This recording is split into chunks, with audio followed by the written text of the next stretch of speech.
Hello everyone, कैसे हो?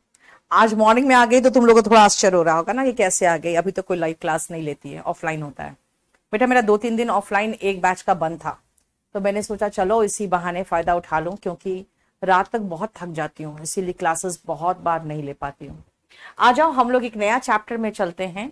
और ये चैप्टर कुल मिला के मैंने इसको वॉल्यूम 1 में नाम दिया है वर्ब एडवांस।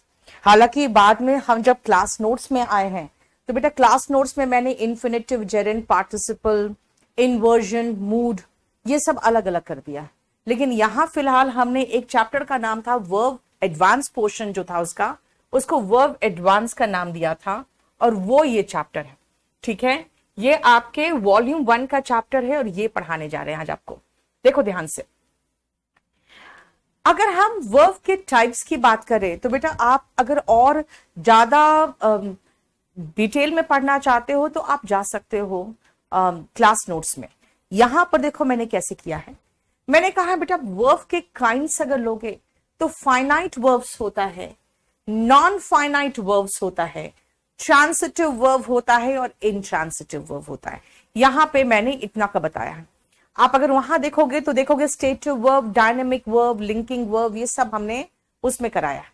अब आइए कि अगर हम फाइनाइट वर्ब्स की बात करें तो क्या होता है, ध्यान से सुनना।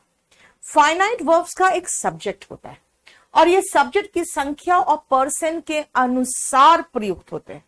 अगर ये वर्ब आएगा तो सब्जेक्ट पर निर्भर करेगा। जैसे ही इज कमिंग, यानी ही है तो इज आया, लेकिन ही को मैंने आई कर दिया तो एम हो जाएगा, आई एम कमिंग, यानी ये सब्जेक्ट पर निर्भर कर रहा है। अगर मैं कहूं बॉय तो इज कमिंग एंड बॉयज होगा तो आर कमिंग, यानी कि ये संख्या पर भी निर्भर करता है। यानी ये सब्जेक्ट क्या है, उसकी संख्या कितनी है, ये फर्स्ट पर्सन है, सेकंड पर्सन है, थर्ड पर्सन है, कौन है, उसके अनुसार चेंज होता है। इसीलिए अगर आप देख रहे हो तो ये हमारा फाइनाइट वर्ब है, क्योंकि ये टेंस के अकॉर्डिंग, पर्सन के अकॉर्डिंग, अगर मैं ये कहूं कि ही, तो बेटा ही प्लेज हो जाएगा। देखो क्यों, क्योंकि अगर हम सिंगुलर सब्जेक्ट ले रहे हैं तो हम सिंगुलर वर्ब ले रहे हैं। और अगर मैं दे लगाऊं तो देखो दे हो गया प्ले, यानी आप टेंस में पढ़ चुके हो, अगर प्लूरल सब्जेक्ट है तो प्लूरल वर्ब है। यानी यहां पर इस सब्जेक्ट पर निर्भर कर रहा है कि वर्ब क्या होगा। अगर वर्ब सब्जेक्ट पर निर्भर कर रहा है तो वो ट्रांसिटिव वर्ब होगा, जिसको वो फाइनाइट वर्ब होगा। फाइनाइट वर्ब का मतलब होता है ऐसा वर्ब जो पर्सन के अनुसार चेंज हो, जो पर्सन की संख्या के अनुसार चेंज हो। आई है तो एम, वी है तो आर। समझ में आया? क्लियर? देखो ध्यान से, क्लियर? अब आओ अगर हम नेक्स्ट की बात करें तो देखो बेटा मेरा नया वॉल्यूम आ चुका है, इसका वॉल्यूम 1 का नया एडिशन आ चुका है। ठीक है, गुड मॉर्निंग एवरीवन, आ जाओ फटाफट। मैं बीच में 1.5 घंटा खाली थी, मैंने सोचा चलो इसी का फायदा उठा लूं, मॉर्निंग में अच्छे से क्लास हो जाएगा, रात तक तो चलो कल लगा दो यार, आज थक गई हूं, यही हो जाता है। हाँ देवरूपा, आज बहुत दिनों बाद आई हूं। सबको आश्चर्य हो रहा है। बेटा मेरा क्लास इस वीक थोड़ा ऑफ है, 11 बजे का क्लास, तो मैं सोच रही हूँ इस वीक अगर ऑफ है तो कुछ निपटा दूं। नेक्स्ट आओ, non finite verb. Non finite verb का मतलब क्या है, आप सुनो ध्यान से। अगर मैं कहूं कि आई लाइक वॉचिंग टेलीविजन, अगर मैं इस लाइक को लाइक्ड बना दूं ना, तो आई लाइक्ड वॉचिंग टेलीविजन में भी वॉचिंग ही रहेगा। मतलब आई है तो भी वॉचिंग है, ही है तो ही के साथ लाइक्स चेंज होगा, लेकिन तब भी वॉचिंग होगा। अब ध्यान से सुनना, मैं आपको यहीं पर एक चीज समझा दूं नॉन फाइनाइट वर्ब के बारे में। सुनो, अगर मैं कहूं आई वॉन्ट, नहीं ऐसे करती हूं, रुको, आई ट्राइड टू कम, आई मैं आने की कोशिश करती हूं, आई ट्राई टू कम। अगर मैं ही लगा दूं तो ही ट्राइज टू कम, देख रहे हो, ट्राइड टू कम, मैं आने की कोशिश करूंगी, I will try to come. यानी कि आप टेंस के अकॉर्डिंग, पर्सन के अकॉर्डिंग आप देख रहे हो ट्राई को चेंज कर रहे हो, लेकिन आगे जो टू कम लगा रहे हो उसको चेंज कर रहे हो? नहीं चेंज कर रहे, है ना? आप आगे जो लगा रहे हो टू कम, उसको चेंज नहीं कर रहे हो। रिमेंबर, अगर मैं वर्ब के अकॉर्डिंग चेंज कर रही हूं, टेंस के अकॉर्डिंग चेंज कर रही हूं, इस पर्सन के अकॉर्डिंग चेंज कर रही हूं, तो उस ट्राई को चेंज कर रही हूं। बेटा यहां पर ये जो ट्राई है ना, tried, try, will try, tries, बेटा ये फाइनाइट वर्ब है। अब समझ में आया फाइनाइट वर्ब क्या है? फाइनाइट वर्ब टेंस के अकॉर्डिंग चेंज करता है, पर्सन के अकॉर्डिंग चेंज करता है। आई है तो ट्राई है, ही तो ट्राइज है। लेकिन देख रहे हो to come, to come, to come सब में आया, यही नॉन फाइनाइट है। नॉन फाइनाइट कहता है कि भाई मैं पर्सन के अकॉर्डिंग तो चेंज नहीं करूंगा, है ना? अगर मैं टू कम आ रहा हूं एक में, तो दूसरे में भी टू कम आऊंगा। अब अगर आप जैसे ये इन दोनों को मैं ना, आप कंफ्यूज कर जाओगे, हम इन दोनों को चेंज करके आपको दूसरा बना के दे रही हूं मैं। अब ये हुआ इनफिनिटिव का एग्जाम्पल। मैं एक जेरेंड का एग्जाम्पल दूं, देखो ध्यान से। मैं पहला वाला ये एग्जाम्पल दूंगी, आई लाइक वॉचिंग टेलीविजन, ठीक है? अब अगर मैं ही कर दूं तो बोलोगे ही लाइक्स वॉचिंग टेलीविजन। अगर मैं कहूं मैं पसंद किया करती थी, I like to watching television. अब ये ध्यान से देखो, पर्सन के अकॉर्डिंग कौन चला? पर्सन के अकॉर्डिंग चल रहा है ये, इसको फाइनाइट वर्ब कहेंगे। और वॉचिंग ही आ रहा है, इनको हम नॉन फाइनाइट कहेंगे। बेटा लाइक ऐसा वर्ब है जिसके बाद जेरेंड आता है और ट्राई वगैरह के बाद इनफिनिटिव आता है, यानी टू प्लस वर्ब का बेस फॉर्म जो है ये है इनफिनिटिव। और ये जो V1 ING है यहां पे जेरेंड है, मतलब लाइक के बाद जेरेंड आता है। बस खाली इतना पता होना चाहिए आपको, सब जगह वही आता गया। टेंस के अकॉर्डिंग लाइक चेंज किया, जो टेंस के अकॉर्डिंग चेंज करता है, जो पर्सन के अकॉर्डिंग चेंज करता है, वो कौन है? बोलोगे वो फाइनाइट वर्ब है। और जिसको टेंस वेंस से कोई मतलब नहीं है तो वो नॉन फाइनाइट वर्ब, ठीक है? ट्राई के बाद हम इन्फिनिटिव लगाते हैं, लाइक के बाद जेरेंड लगाते हैं। क्यों लगाते हैं हम बाद में पढ़ेंगे, लेकिन अब अभी तो समझ में आ गया ना इनफाइनाइट और नॉन फाइनाइट और फाइनाइट वर्ब क्या है। बेटा नॉन फाइनाइट में तीन आते हैं, infinitive, gerund and participle. Non finite में तीन आता है, इन्फिनिटिव, जेरेंड एंड पार्टिसिपल, ठीक है? बेटा डायरेक्ट अभी रुक जाओ, विकास आगे मत करो। मोहम्मद अस्फाक, अगर आपको इंग्लिश पढ़ना है बेटा तो आप ले लो स्पेशल बैच 29, इंग्लिश स्पेशल 29, ठीक है? चलो आगे बढ़े। पार्टिसिपल का एग्जाम्पल अभी नहीं दे रही हूं मैं आपको, और इस बैच को लेना है अगर, क्योंकि आपके वीओडी हाइड हो जाते हैं 2-3 दिन में, तब आप ये ले सकते हो। हाँ बेटा ये रिकॉर्डेड वीडियो विकास आपको मिल जाएगा, खरीद लोगे, ठीक है? चलो नेक्स्ट आओ। अब आओ इनफिनिटिव क्या है? समझ में आया? अभी हाँ बोलो तब मैं आगे बढ़ूंगी। Finite and non finite verb समझ में आ गया? बोलो।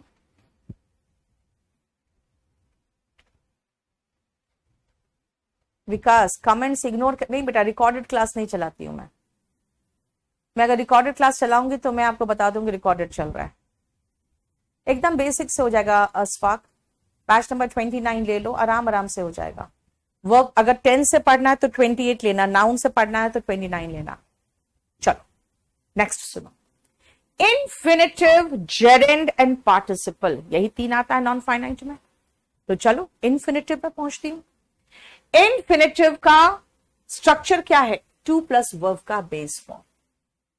ये एक प्रकार का नाउन है। कैसे पता नाउन है? भाई ये सब्जेक्ट ऑब्जेक्ट के प्लेस पे आएगा तो नाउन है, जिसमें वर्ब के भी गुण होते हैं, अतः हम इन्फिनेटिव को वर्ब नाउन भी कह सकते हैं। मैं हमेशा ऐसे समझाती हूँ, बेटा आपकी बीबी शादी करके आपके घर तो आ जाती है, सरनेम भी आपका लगा लेती है ना, आपके घर में भी रहती है, लेकिन वो जो प्यार मोह माया होता है ना मायके के प्रति, वो नहीं छूटता है ना। तो उसी को तो कहते हैं कि भाई बन तो गई नाउन, लेकिन वो वर्ब वाले गुण अभी भी अंदर मौजूद है। अगर A to Z वाला बैच लोगे ना अस्फाक, तो आपका स्पेशल बैच भी हो जाएगा, कंपल्सरी भी हो जाएगा और स्पोकन भी हो जाएगा, फिर तो कुछ बचा ही नहीं इंग्लिश में, ठीक है। फिर इंग्लिश बोलना भी आ जाएगा। वो क्या बुक नहीं हो पा रहा है बेटा, अभी थोड़ा सा काम बाकी रह गया है, थोड़ा टाइम तो मुझे लगेगा, काफी कुछ हो गया लेकिन थोड़ा टाइम लगेगा। इन्फिनेटिव कहता है कि भाई मैं हूं नाउन। कैसे पता नाउन? मैं सब्जेक्ट ऑब्जेक्ट के प्लेस के बाद में आऊंगी, है ना, प्रेपोजिशन के बाद आऊंगी, यानी हूं तो नाउन, लेकिन थोड़ा सा तो प्यार बना रहने तो यार, वर्ब से बनी हूं, है ना। बनी कहां से हूं? वर्ब से। कैसे पता वर्ब से बनी? भाई 2 प्लस वर्ब का बेस फॉर्म है ना, 2 के बाद वर्ब का बेस फॉर्म है, तो वो वर्ब से बनी हूं मैं। लेकिन अगर मैं वर्ब से बनी हूं तो थोड़ा सा तो मोह माया रहेगा ना, है ना। लेकिन याद रखना ये काम करेगा नाउन का। कैसे पता?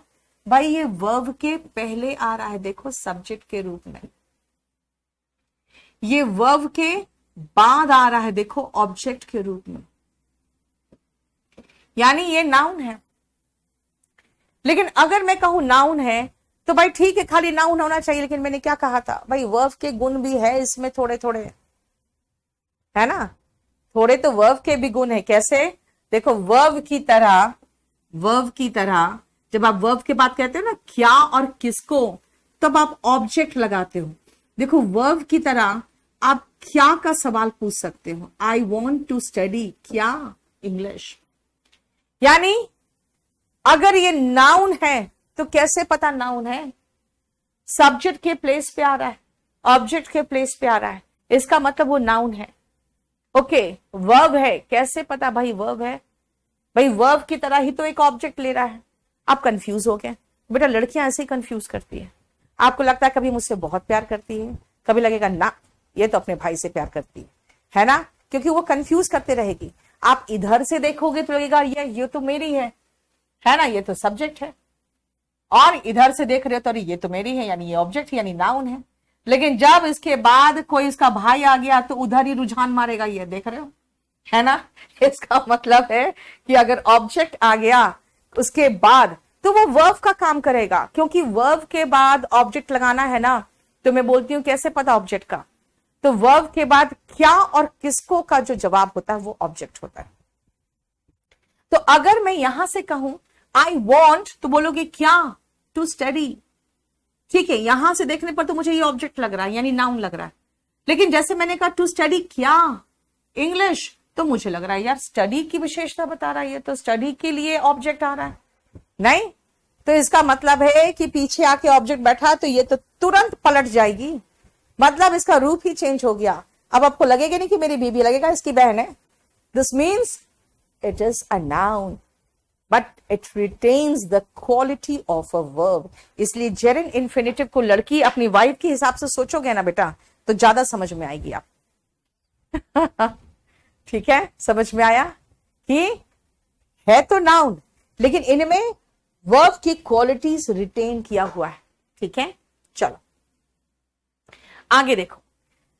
वाक्य 3 में टू स्टडी वांट का ऑब्जेक्ट है ना, लेकिन अगर इंग्लिश को ऑब्जेक्ट के रूप में लिया जाए तो टू स्टडी वर्ब का कार्य कर रहा है। जो मैंने कहा आई वॉन्ट क्या, टू स्टडी ऑब्जेक्ट है।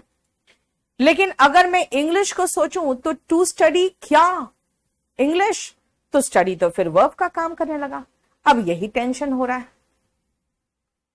है ना। क्लियर, समझ में आया? अब आओ, अगर टू प्लस वर्ब का बेस फॉर्म नाउन है लेकिन वर्ब के गुण को बनाए रखा है, इसीलिए तो कहते हैं यार ये क्या है, ये इन्फिनेटिव जो है ये वर्ब नाउन है। ठीक है, क्लियर, समझ में आया? नेक्स्ट सुनो बेटा, gerund, what is gerund? Verb का आईएनजी फॉर्म है, तो भाई वर्ब तो है ही, है ना, भले आपके घर में आ गई और नाउन के प्लेस ऑक्यूपाई कर ली, तो ठीक है नाउन भी है, लेकिन क्या एकदम खत्म प्यार मोहब्बत वर्ब से? ना, मैंने क्या कहा, बस उसको वाइफ के रूप में देखो, वो आपके घर में है, एकदम बिल्कुल नाउन का काम करेगी, आपकी धर्मपत्नी का काम करेगी, लेकिन जैसे उसको मौका मिलेगा तुरंत उधर प्यार भी शो कर देगी। This means what? देखो ध्यान से, इन दोनों में आपको बिल्कुल दिखेगी कि बिल्कुल ऑनेस्ट है, कुछ नहीं, एकदम नाउन है, सब्जेक्ट के प्लेस पे आ रहा है, ऑफ कोर्स नाउन है, वर्ब के बाद ऑब्जेक्ट के प्लेस पे आ रहा है, एकदम नाउन है। आई लव क्या? क्या? वॉचिंग। जैसे हमने कहा क्या, तो लगा भाई ये तो ऑब्जेक्ट है, लेकिन अब आके बैठ गया टेलीविजन। मैंने क्या कहा था, जैसे ऑब्जेक्ट आके बैठा, उसका भाई आके बैठा, फट से ही अपना रूप चेंज करेगा, वॉचिंग क्या? टेलीविजन। अरे अब तो मुझे वॉचिंग ही वर्ब दिख रहा है, अब मुझे ये नाउन तो लग नहीं रहा। इसका मतलब है कि देखो वर्ब की तरह ही एक ऑब्जेक्ट ले रहा है, और जानते हो कैसे पहचानोगे वर्ब है? वो ऑब्जेक्ट लेगा, उसकी विशेषता एडवर्ब बताएगा। इसका मतलब है कि बिल्कुल कंफ्यूज कर रहे हो, इधर से कह रही हो मैम, आप कह रही हो ऑब्जेक्ट है यानी कि नाउन है, जो कि मैंने आपको पहले बताया है सब्जेक्ट और ऑब्जेक्ट के प्लेस पे क्या आता है, नाउन आता है। लेकिन जब मैं इधर से देख रहा हूं तो मुझे लग रहा है यार ये तो वर्ब है ना, क्या है ये भाई? यही तो है, क्या है? ठीक है, स्पोकन का क्लास बेटा नया शुरू हो रहा है 16 मई को, ठीक है। इसका मतलब यही हुआ कि अगर आप उसको नाउन के रूप में लोगे तो सब्जेक्ट ऑब्जेक्ट के प्लेस पे आएगा, लेकिन अगर उसके बाद ऑब्जेक्ट लगाओगे ना तो वो वर्ब दिखने लगेगा। मैंने क्या कहा, उसका भाई आके बैठा तो तुरंत ही वो बहन बन गई, फिर आपकी बीवी तो लगेगी ही नहीं, राइट? वही करता है infinitive and gerund. Infinitive and gerund है तो नाउन, लेकिन वर्ब की क्वालिटी को रिटेन किए हुए, ठीक है बेटा। वॉल्यूम 1 लो अगर आपका बेसिक कमजोर है तो, और नहीं तो आप सीधा एक बैच ले लो और इसको पढ़ लो, 7 महीने में आप एकदम बिल्कुल परफेक्ट हो जाओगे। अब जो मैंने अभी आपको पढ़ाया, देखो बेटा उसी को मैं समझा रही, उसी को समझना। ऊपर दिए गए वाक्य देखे, वाक्य 1 में स्विमिंग सब्जेक्ट है, वाक्य 1 में देखो स्विमिंग सब्जेक्ट है, swimming is a good exercise. वाक्य 2 में ड्राइविंग ऑब्जेक्ट है, देखो कह रहा है वाक्य 2 में ड्राइविंग ऑब्जेक्ट के रूप में प्रयुक्त हो रहा है। और तीसरा तो मैंने समझा दिया, आई लव क्या? वॉचिंग। वॉचिंग लव का ऑब्जेक्ट है, लेकिन जैसे मैंने टेलीविजन बोला, लेकिन अगर टेलीविजन को ऑब्जेक्ट के रूप में लिया जाए तो वॉचिंग वर्ब का काम करने लगा, देखो वर्ब का कार्य कर रहा है। अतः जेरेंड नाउन होते हुए भी वर्ब के गुण रिटेन किए हुए हैं। इसीलिए मैंने आपको कहा कि बेटा एक चीज ध्यान रखो, इन्फिनेटिव और जेरेंड ये दोनों का दोनों सिर्फ और सिर्फ नाउन है, वर्ब की क्वालिटी बनाए हुए हैं, इसीलिए कभी कभी आपको ये वर्ब के काम करते दिख जाएंगे, यानी वर्ब की तरह एक ऑब्जेक्ट ले लेगा, लेकिन है तो नाउन। कई वर्ब्स एडजेक्टिव फ्रेज के बाद टू का प्रयोग होता है, टू के बाद वर्ब का बेस फॉर्म का प्रयोग नहीं होगा, बल्कि V1 ING होगा। क्यों? क्योंकि यहां टू इन्फिनेटिव का हिस्सा नहीं है, इन्फिनेटिव का भाग नहीं होकर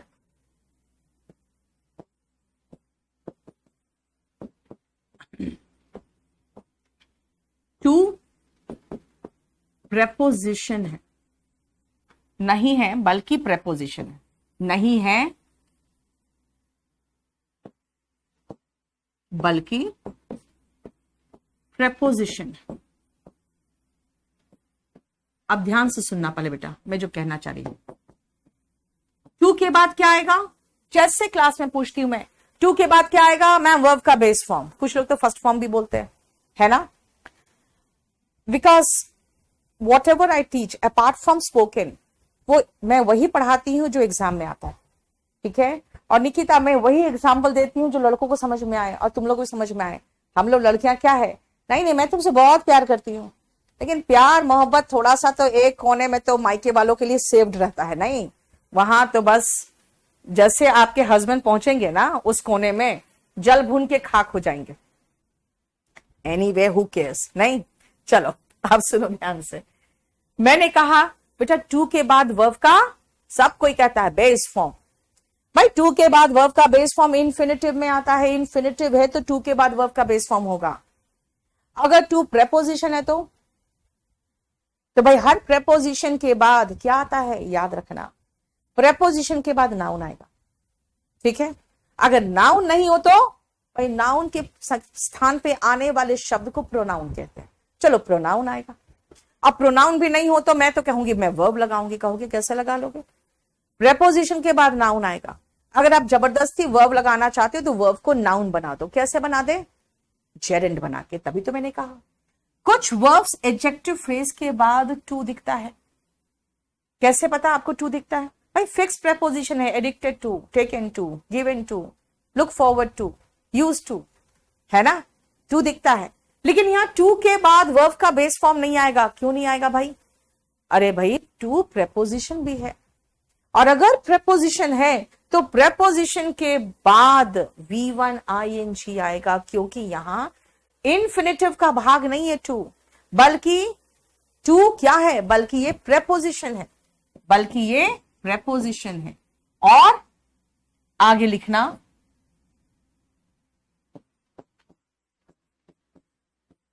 सभी प्रेपोजिशन के बाद, बुक अगर आपके पास है तो लिखते चले जाना, सभी प्रेपोजिशन के बाद नाउन नहीं तो प्रोनाउन और नहीं तो जेरेंड आता है।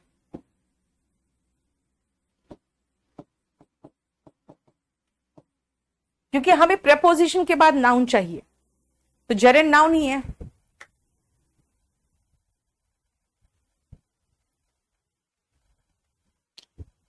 अच्छा मेरा डिस्क्रिप्टिव कोर्स का VOD होगा बेटा,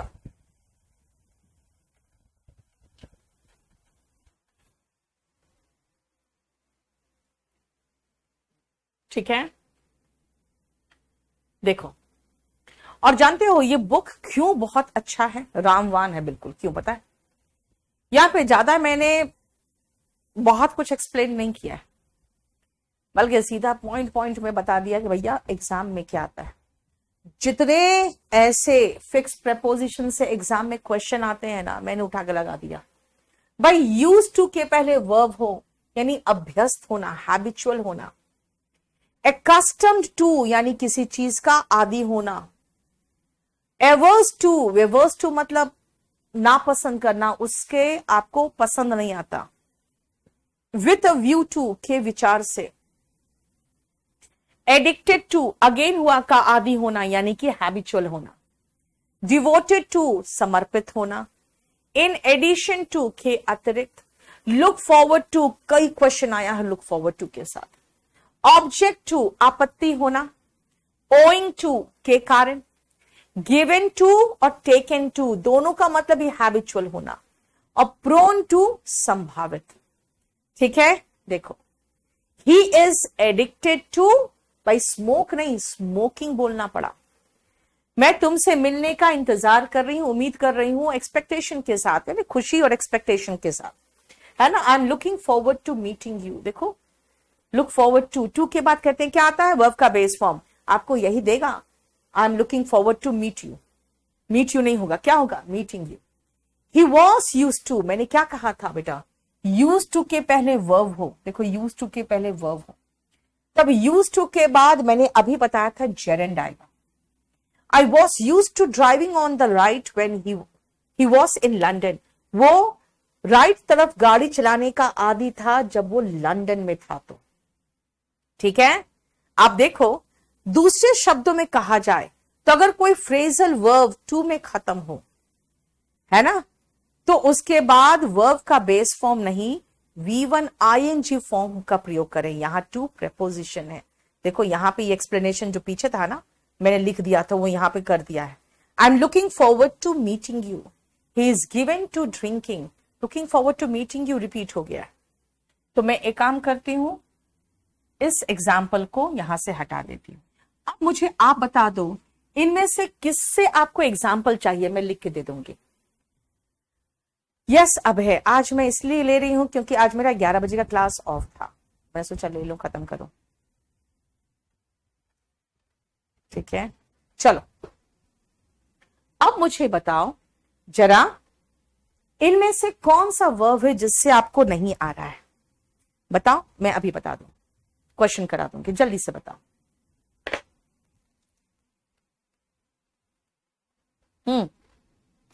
कोई सा भी वर्ब ऊपर जो दिया है जो आपको समझ में नहीं आ रहा है।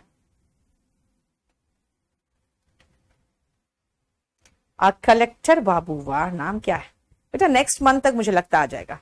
लेटेस्ट वीओडी, बेटा latest VOD of SSC mains का ले लो ना, एचपी एड्यू। अकस्टम टू, ओके ठीक है। एक क्वेश्चन आया था एग्जाम में, ही इज, ऐसे ही इज क्यों, मैं अच्छा सा एक टेंस लगा के बनाती हूं। ही has got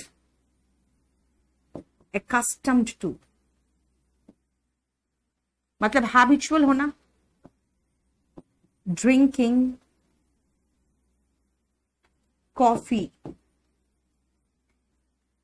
with his meals. कभी कभी ऐसा होता है जो ऑफलाइन में पढ़ाते हैं ना, वो ऑनलाइन में आते हैं तो वही सेम आ जाता है एग्जाम्पल। अभी मैंने अकस्टम टू का करवा के मैं आ रही हूं क्योंकि मैं इसी तरह का कोई एग्जाम्पल दिया था। अकस्टम्ड टू का मतलब होता है बेटा हैबिचुअल होना, यानी he has got accustomed to, वो आदी हो गया है अपने खाने के साथ कॉफी पीने का। मोहम्मद असफाक, बैच 29 ही एडेड होगा बेटा A to Z में। Batch 29 plus spoken plus compulsory, सारा जो नया आ रहा है ना वही ऐड होगा आपको में। ठीक है, प्रोन टू, ओके ठीक है। चलो मैं प्रोन टू का एक एग्जांपल दे देती हूं। You are prone to getting infected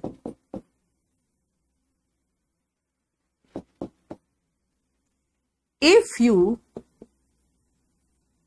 do not wear mask।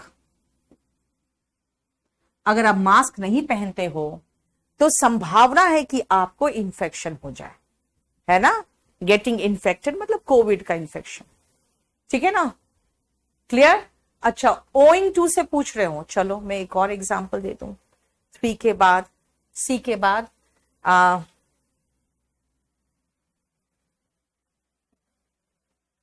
यहां पर मैं ऐसे लगा दे रही हूं लाइन ताकि समझ जाओ कि सी के बाद हम एक डी का एग्जांपल दे रहे हैं। ओइंग टू बताया आपने, है ना।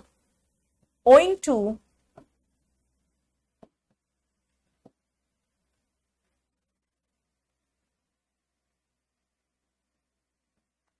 being late every day,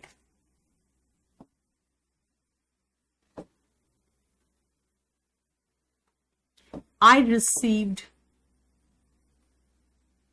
more kicks than pens। अभी देखो बस यही करवा के आ रही।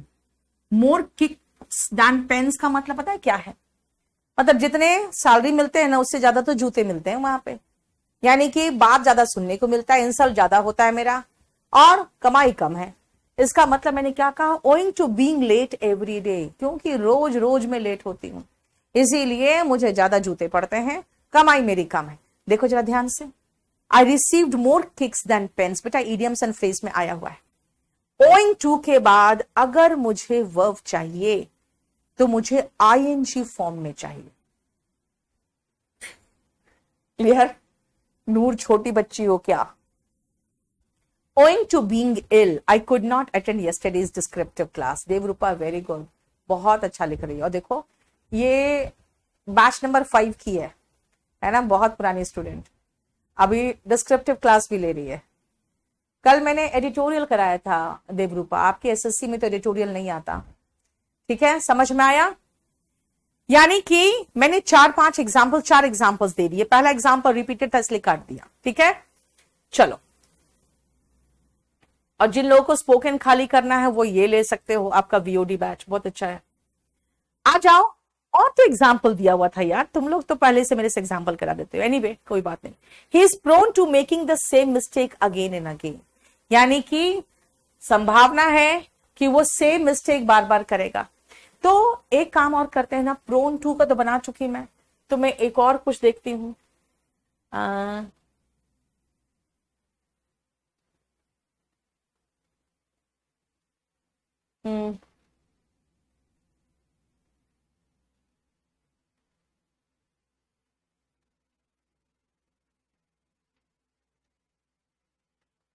he objects to, he is prone to, he is given to, आदि हो गया है, उसकी आदत हो गई है। he is given to, क्योंकि मैंने कहा ना आपको प्रोन टू बना ही चुके, हालांकि एग्जाम्पल राइट है बिल्कुल, लेकिन मैंने सोचा चलो एक कोई नया एग्जाम्पल कर दे। he is prone to making the same mistake again and again. He got used to driving on the right when he was in London. ये भी रिपीट हो रहा है, इसको हटा दो। और वहां पीछे डी हो चुका है, यहां पर ये एक 5वां सेंटेंस हो गया हमारा, बस खत्म। लेकिन याद रखना बेटा, यूज टू के पहले वर्ब था, तब यूज टू के बाद वर्ब का आईएनजी फॉर्म आया। अगर यूज टू को मॉडल के रूप में लोगे ना, तो आप इसको डिटेल में मॉडल्स में भी पढ़ते हो। यूज टू अगर मॉडल है तो उसके बाद वर्ब का बेस फॉर्म आएगा। क्यों क्यों ऐसा क्यों? ऐसा इसीलिए है क्योंकि यूज टू मॉडल भी है और यूज टू एडजेक्टिव भी है। अगर आपको डिफरेंस देखना है तो यहां पे देखिए, डी और ई का, यानी डी और ई का बात कर रहा है। एक सेकेंड,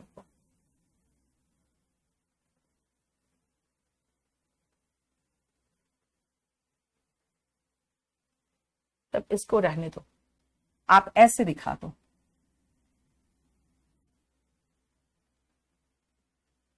मॉडल में अगर यूज टू है, ठीक है ना, तो यूज टू के बाद वर्ब का बेस फॉर्म होगा।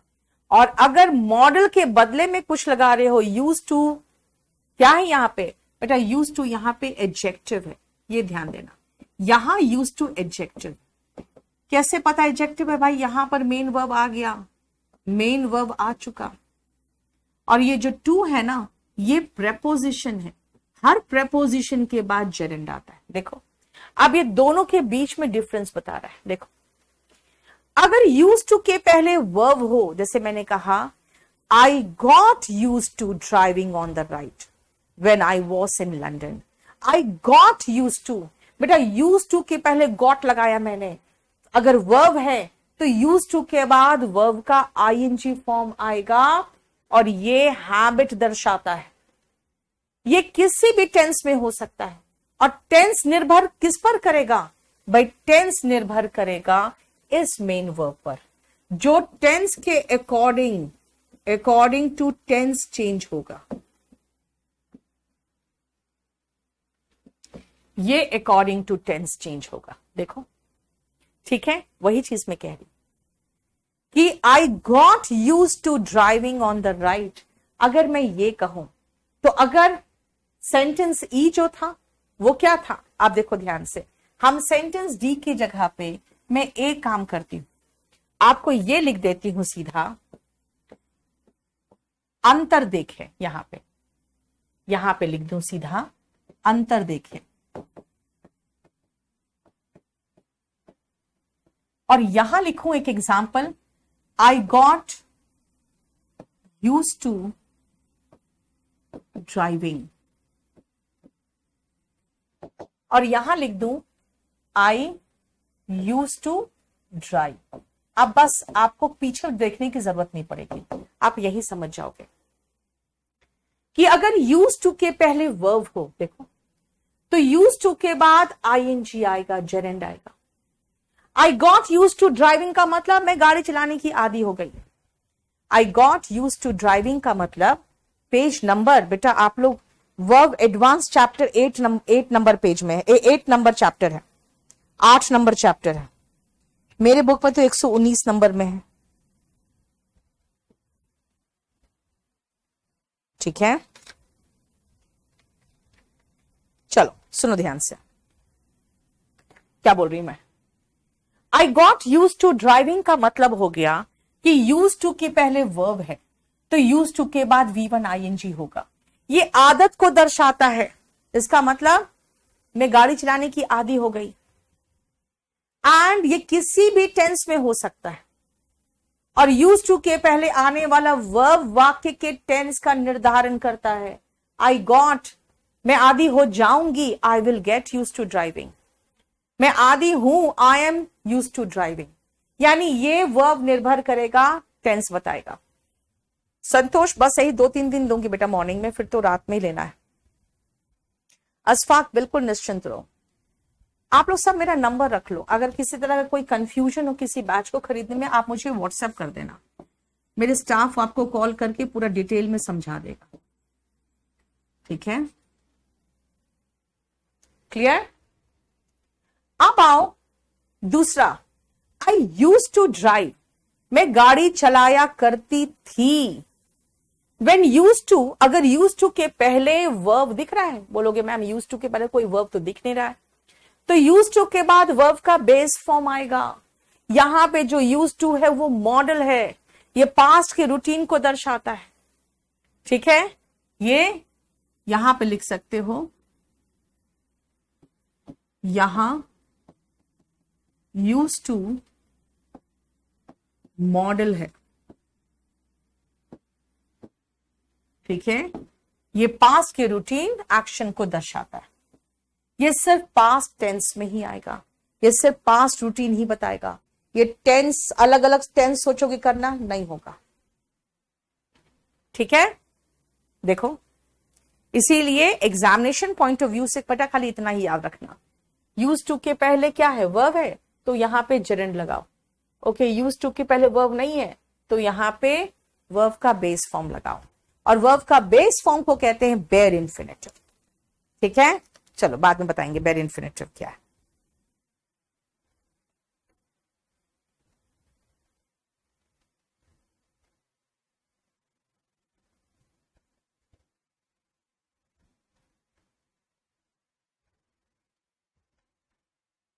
चलो हो गया। नेक्स्ट आओ, पार्टिसिपल क्या है बेटा। पार्टिसिपल, रुक जाओ अभी हम पार्टिसिपल में आने से पहले हमारा जेरेंड और इन्फिनेटिव कि जितना मैंने पढ़ाया बेटा, मैंने पूरा नहीं पढ़ाया, लेकिन आपको मैं बताती हूँ वॉल्यूम 1 ऐसा रामवान है ना, सटीक वही पढ़ाया जाता है इसमें जिससे एग्जाम के क्वेश्चंस आते हैं। इसीलिए इन्फिनेटिव जेरेंड का जितना पॉइंट्स बताया अच्छे से कर लेना। अब आते हैं पार्टिसिपल में। बेटा पार्टिसिपल वर्ब एवं एडजेक्टिव दोनों का कार्य करते हैं। ये पार्टिसिपल है, इनफैक्ट इसको हम कहेंगे कि ये एडजेक्टिव है, लेकिन बना वर्ब से है। अगर एडजेक्टिव वर्ब से बना हो ना तो वो पार्टिसिपल कहलाता है, और वो फिर अगेन वही हल्ला इसका, भाई हूं तो मैं एडजेक्टिव, कभी कभी प्यार आ जा रहा है अपने मायके वालों की तरफ, बस यही चीज है बेटा। बेयर इन्फिनेटिव भाई बाद में बताएंगे। सुनो, आते हैं प्रेजेंट पार्टिसिपल में। बेटा प्रेजेंट पार्टिसिपल V1 ING है। Hearing the noise we rushed out of the restaurant, शोर सुनते ही हम बाहर भागे। Thinking all is well he went to bed, ये सोच के कि सब कुछ सही है हम सोने चले गए। देखो जरा ध्यान से, इन दोनों में आपको महसूस हो रहा है कि hearing the noise we rushed out, यानी हमारी उस समय हालत क्या थी, हम सुने, मतलब उस समय की अवस्था बता रही है। जिस समय हम बाहर भागे ना, उस समय क्या था, हम सुने थे, और हम क्या सोच के चले गए सोने कि सब कुछ ठीक है। Thinking all is well. जरा देखो बेटा, यहां पे ये किनारे लटका हुआ है ना, वर्ब का आईएनजी फॉर्म। बेटा जो लटका हुआ होता है उसको डैंगल कहते हैं। डैंगल का मतलब क्या होता है? लटकना। तो जो लटक रहा है उसको डैंगलिंग पार्टिसिपल कहते हैं। ठीक है, यहां पे क्योंकि किनारे लटका हुआ है इसलिए इनको हम डैंगलिंग पार्टिसिपल कह सकते हैं, क्योंकि किनारे लटका हुआ है।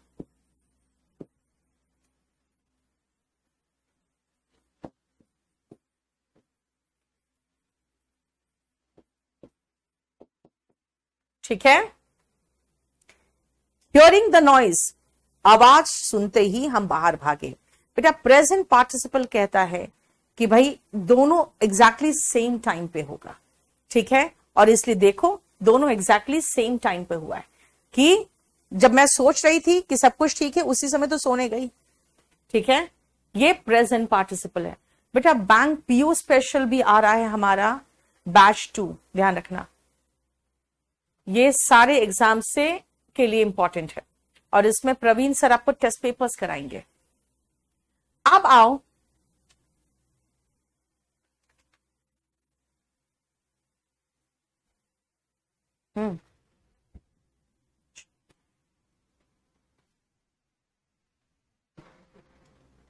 देखो, ऊपर दिए गए दोनों वाक्यों में V1 ING का प्रयोग किसी घटना को इनकम्प्लीट नहीं, होता हुआ दर्शाने के लिए हो रहा है।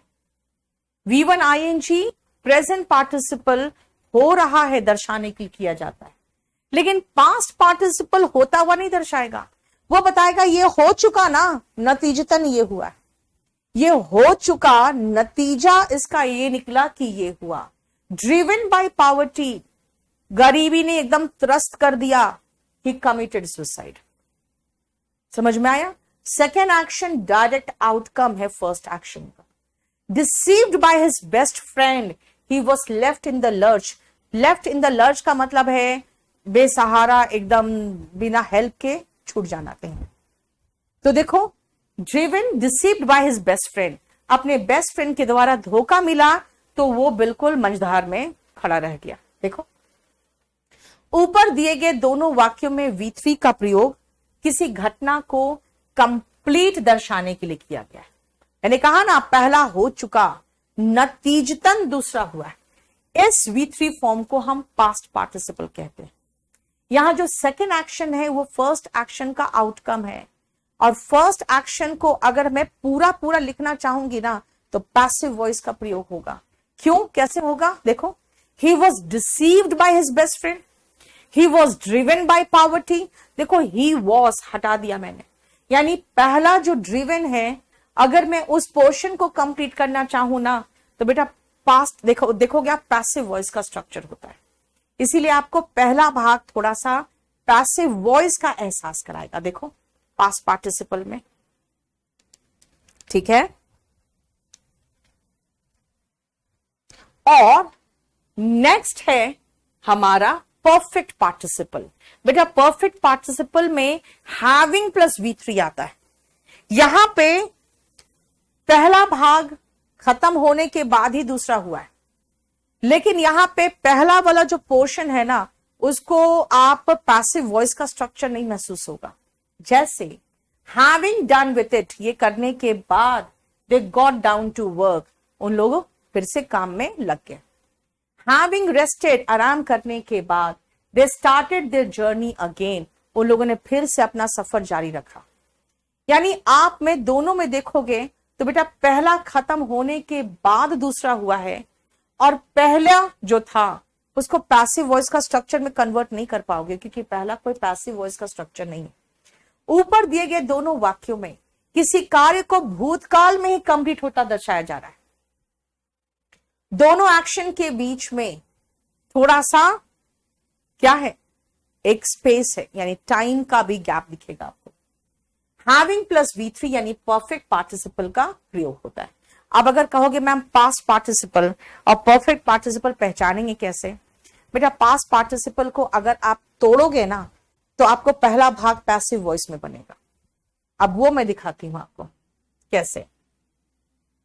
अगर मैं कहूं कौन सुसाइड किया, ही कमिटेड सुसाइड, और पॉवर्टी के लिए में परेशान कौन था, तो कहोगे ma'am he was driven by poverty, he was deceived by his best friend. Passive voice पढ़ा चुकी हूं मैं।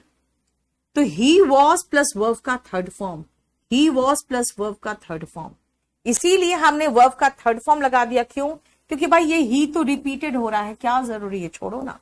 और जब मैं ही हटा दूंगी तो फिर वॉज क्या करेगा, इसको भी हटा दिया, है ना। लेकिन आप नेक्स्ट में आओ, यहां पे आपको महसूस होगा कि हैविंग डन में हैविंग डन को चाहोगे पैसिव वॉइस में तोड़ना तो नहीं होगा, क्योंकि ये व्यक्ति पर काम नहीं हुआ है, इसी ने किया है। ये लोगों ने काम खुद किया है और उसके बाद फिर काम पे लग गए। रेस्ट कौन किया? इन्हीं लोगों ने किया भाई, इन पर नहीं हुआ है। ठीक है, अब आएंगे हम ट्रांसिटिव वर्ब। मैं कल फिर से, कल कौन सा दिन है? कल थर्सडे। मैं कोशिश करूंगी कल भी आपका क्लास लेने का। ठीक है बेटा, मेरा बैच नंबर अभी आया है आपका 29। अगर एक बैच ले लोगे तो फिर आपको कुछ करने की जरूरत नहीं पड़ेगी, और अगर आप ये बैच ले लोगे तब तो आप इंग्लिश बोलना, एसएससी से रिलेटेड बैंक पीओ वगैरह सारे एग्जाम्स कवर हो जाएंगे। और यहां तक कि मैं बहुत बढ़िया ऐसे प्रेसी, लेटर राइटिंग, रिपोर्ट राइटिंग सब लिखना सिखा दूंगी। लेकिन अगर कहोगे नहीं हमको स्पोकन वगैरह नहीं करना है, तो बेटा आप फिर बैच नंबर 29 लोगे, बैच नंबर 29। ठीक है, चलो आज इतना ही रहने दो, कल फिर आपसे मुलाकात होगी। Thank you so much.